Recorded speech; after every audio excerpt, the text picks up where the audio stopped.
Voilà, bonjour à chacun, bonjour à tous. Très content de pouvoir me retrouver de nouveau avec vous pour nous pencher sur la parole de Dieu et nous croyons que nous en avons bien besoin. C'est la raison pour laquelle j'aimerais l'ouvrir avec vous dans l'Évangile selon Matthieu. On lira dans le chapitre 15 de cet Évangile, du verset 21 jusqu'au verset 28. J'aimerais aussi donc apporter quelques précisions supplémentaires par rapport à ce texte. Et pour ce faire, je vais lire également quelques versets dans Marc, chapitre 7. Voici la première lecture. Jésus étant parti de là, se retira dans le territoire de Tyr et de Sidon. Et voici une femme cananéenne qui venait de ces contrées, lui cria « Aie pitié de moi, Seigneur, fils de David. Ma fille est cruellement tourmentée par le démon. » Il ne lui répondit pas un mot, et ses disciples s'approchèrent et lui dirent avec instance « Renvoie-la, car elle crie derrière nous. » Il répondit « Je n'ai été envoyé qu'aux brebis perdues de la maison d'Israël. » Mais elle vint se prosterner devant lui, disant « Seigneur, secours-moi. » Il répondit « Il n'est pas bien de prendre le pain des enfants et de le jeter aux petits chiens. » « Oui, Seigneur, dit-elle, mais les petits chiens mangent les miettes qui tombent de la table de leur maître. » Alors Jésus lui dit « Femme, ta foi est grande, qu'il te soit fait comme tu veux. » Et à l'heure même, sa fille fut guérie. Une courte lecture dans l'Évangile selon Marc au chapitre 7 qui nous relate cette même histoire. Je lirai deux versets, verset 24 et aussi le verset 27. Voici les informations supplémentaires qu'on a. Jésus étant parti de là, s'en alla dans le territoire de Tyr et de Sidon, et il entra dans une maison, désirant que personne ne le sache. Mais il ne put rester caché. Verset 27. Laisse d'abord les enfants se rassasier, dit Jésus, car il n'est pas bien de prendre le pain des enfants et de le jeter aux petits chiens. Amen. J'aimerais vous parler du test de la foi. Souvent dans la Bible, Jésus a testé la foi des personnes qui se sont approchées de lui pour voir si réellement la foi de ces personnes était sincère et profonde. Et ici, comment Jésus s'y est pris pour pouvoir tester la foi de cette femme qui était venue pour sa fille qui était cruellement tourmentée par le démon. Nous connaissons, en ce qui concerne la personne de Jésus, sa manière d'agir. Et la Bible nous parle de Jésus comme quelqu'un qui ne faisait que du bien et sa relation avec les gens était de bonnes relations. Et là, dans le texte, il est parlé de lui comme un Dieu qui va se cacher alors que, habituellement, et dans l'ensemble de la Bible, il est parlé de ce Jésus comme un Dieu qui se révèle à l'homme et au cœur de l'homme. Nous avons lu dans le texte de Marc que Jésus ne voulait pas que personne sache qu'il était dans l'endroit là où il était, à Tyr et à Sidon. Et la Bible dit que, à cause de la foi de cette femme, c'est ce qui ressort du texte, Jésus n'a pu se cacher parce qu'elle a entendu parler de Jésus. Ceci m'amène à dire que la parole que nous recevons de la part du Seigneur et le concernant, parlant des choses extraordinaires que Jésus est capable d'accomplir dans la vie de quelqu'un, ne peut laisser Jésus caché. Et à chaque fois que nous ouvrons ce livre qu'est la Bible, ce livre nous révèle le cœur de Jésus et sa volonté pour chacun d'entre nous. le deuxième élément du texte pour vous montrer que Jésus était en train de tester la foi de cette femme. Habituellement, on le reconnaît comme un Dieu qui répond à la prière. C'est ce que la Bible dit.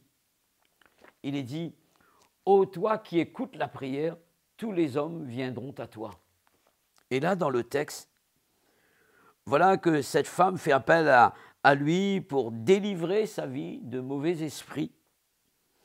Et il est dit, Jésus ne va laisser aucune réponse à cette femme. Pas un mot. Ensuite, on connaît que Jésus est le Dieu qui ne fait pas de favoritisme. Jamais il a fait exception des personnes, et que ce soit le riche, le pauvre, que ce soit la personne savante, que ce soit la personne illettrée. D'après l'Évangile, nous voyons que toute personne avait la possibilité de s'approcher de Jésus. Jésus était quelqu'un donc qui était accessible, et encore aujourd'hui. Mais ici, Jésus dira à cette femme, « Je ne suis venu que pour les Juifs, les brebis perdues d'Israël. » Il parlait des Juifs. Et en fait, il était en train de dire à cette femme, « Tu ne peux pas recevoir de moi parce que je suis venu pour les Juifs. » Mais nous voyons que malgré ces formes d'opposition entre guillemets, cette femme, par rapport à sa foi, elle a su persévérer. Et à un moment donné, elle va dire, « Seigneur, viens à mon secours, viens à mon secours. » Ceci m'amène à dire que Jésus teste notre foi pour voir si, lorsqu'il y a l'opposition, lorsqu'il y a toutes sortes d'obstacles qui vont se dresser devant nous, nous sommes capables d'aller jusqu'au bout pour voir le miracle de Dieu. Et cette manière de se comporter de Jésus avait pour but de tester la foi de cette personne. Je ne sais pas quelle est ta foi en Dieu, mais ce que j'aimerais te dire, c'est que la foi a pris naissance dans le cœur de cette dame parce qu'elle a entendu parler de Jésus. Et la vraie source de la foi ne vient pas d'ailleurs que de la parole de Dieu. C'est la raison pour laquelle nous prêchons l'Évangile et nous déployons tous les moyens que Dieu met à notre disposition pour que l'Évangile atteigne les cœurs, les maisons, les foyers, atteigne les pays.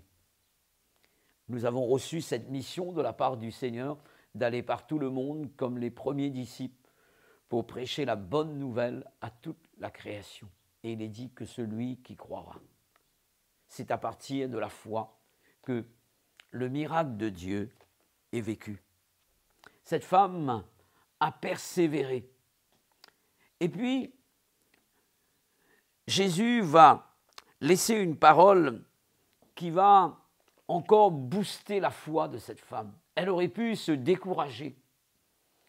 Et là, dans les paroles que Jésus exprime, il va comparer les Juifs à des enfants qui se tiennent à la table, je peux dire à ses enfants, et il va comparer les non-Juifs à des chiens qui sont sous la table. Et c'est un peu poussé, c'est vrai. Cette femme aurait pu dire, maintenant c'en est trop. Mais elle est demeurée ferme dans sa foi. Elle est restée fidèle à sa démarche. Et Jésus va ajouter une parole qui va retenir l'attention de cette femme. Laisse d'abord les enfants se rassasier. Ce mot d'abord prononcé par Jésus a son pesant d'or pour dire que s'il y a un d'abord, cela veut dire qu'il y a un après. Et cette femme, par rapport à sa foi, elle a devancé l'œuvre de la croix. Jésus parlait de cette possibilité par rapport à son œuvre qu'il devait accomplir à la croix du Golgotha, cette possibilité qu'à toutes les personnes, de quelque race que ce soit, de quelque nation que ce soit, de quelque niveau intellectuel que ce soit, de s'approcher de lui, car l'amour manifesté à la croix est un amour universel. Et j'aimerais dire à toute personne qui entend la voix de Dieu par le biais de l'Évangile que la croix, c'est une preuve irréfutable de l'amour de Dieu pour l'humanité tout entière. Jésus était en train de dire à cette femme, lorsqu'il prononçait ce petit mot d'abord, que son amour est un amour impartial. Il n'aime pas que les Juifs, mais il y a un plan de bénédiction, de délivrance, de miracle et de salut pour tous ceux qui mettent leur confiance dans l'œuvre salvatrice que Jésus a accomplie pour chacun d'entre nous à la croix du Golgotha. C'est à partir de la croix que commence notre communion avec Dieu, notre relation avec Dieu. C'est pourquoi la Bible parle de la prédication de la croix. Le message que nous vous annonçons, c'est un message d'amour, c'est-à-dire l'amour de Dieu manifesté à l'égard de l'humanité. Et je répète, la preuve irréfutable de l'amour de Dieu à l'égard de chacun d'entre nous, c'est cette œuvre que Jésus a accomplie pour nous à la croix du Golgotha. Jésus est le même hier, aujourd'hui et éternellement. Jésus ne peut pas changer.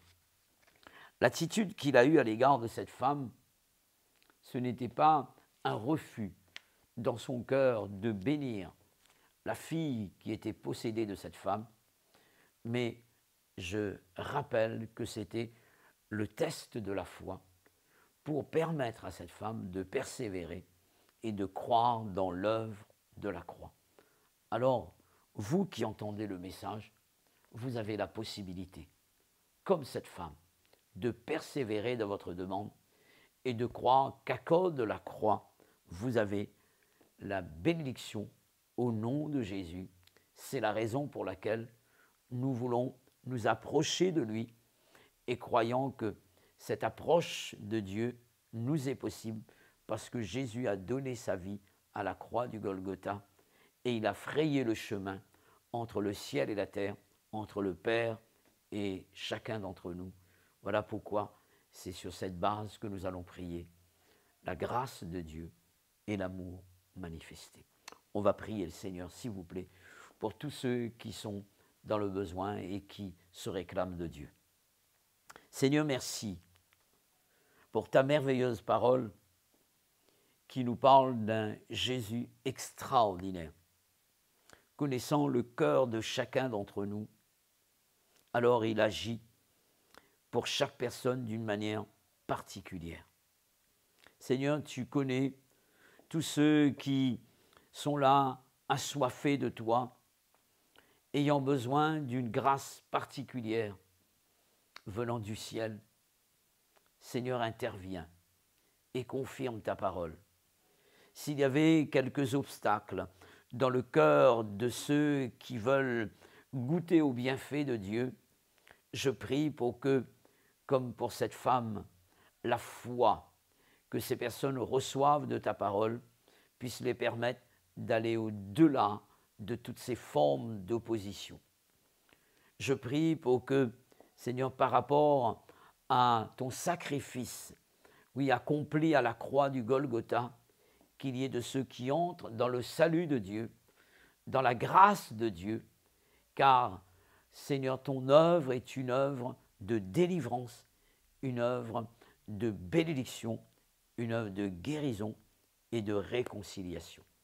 Tu bénis chacun d'entre nous au nom de Jésus. Merci notre Père, à toi la gloire. Amen.